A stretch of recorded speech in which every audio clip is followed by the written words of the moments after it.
I haven't given you all an update to the glitch art setup and some of the more creative setups here in the studio in a while. And since it's getting to be winter and I'm not going to be going out and shooting photography for a little bit, I think it's time we start taking a peek and I can do some more in-depth dives and whatever. None of this is ready for like the pretty glam shots yet, so keep that in mind. This is all overhead lighting and blah. The glitch art desk has changed a fair bit since the last time I showed it. We're not going to show the main part of the desk. None of that's ready yet. Everything's still under construction. But this is where we are at. I still have some final looks before we get final work before we get like the glam shot and it actually looking good. But this is how it's going to be laid out for a little bit, I think. The main kind of pillars of it are, of course, that one still needs plugged in, but dual monitors to preview and monitor all the stuff I'm sending to the gear here. We've got a new PVM in the house. This is the PVM 1341. It's a little bit older. It's the classic Trend-A-Tron logo. I got to get a new Sony badge for it, but it works great. It looks absolutely beautiful.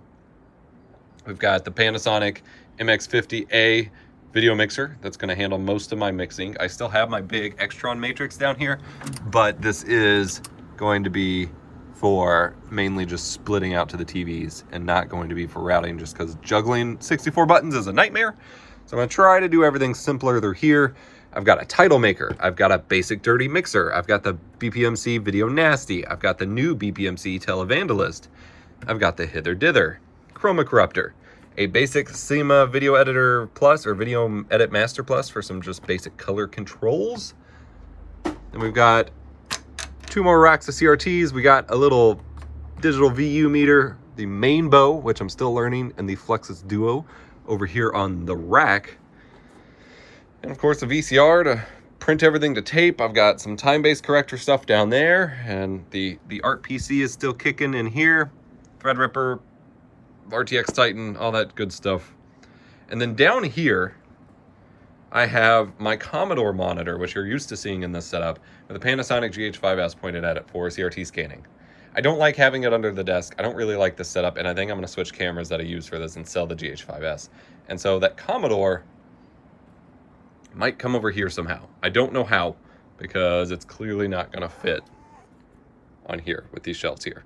But that's not going to go there. So it might go back on the CRT wall, because this tube is awesome, but I do want the ability to scan from either the PVM look or the Commodore look, because if you've seen the Commodore shots, its grid is fairly unique, but it's where we're working at the moment. Haven't really released a whole bunch of glitch art in a little while. I did sell a few pieces this year, which was awesome. I'm super grateful for. That was rad, but it's time for me to get back to it. And whenever I need to take breaks from this kind of thing or whatever, I always have to get my workflow back in check. So this is the start of me revamping my workflow again so I can actually do this kind of stuff. Someone called it on, I think, Masto, the bisexual tech nest. I need to get that tamed up or whatever. But I do have some really unique ideas for printing glitch art that I'm super excited to experiment with, and some other stuff. So stuff coming soon.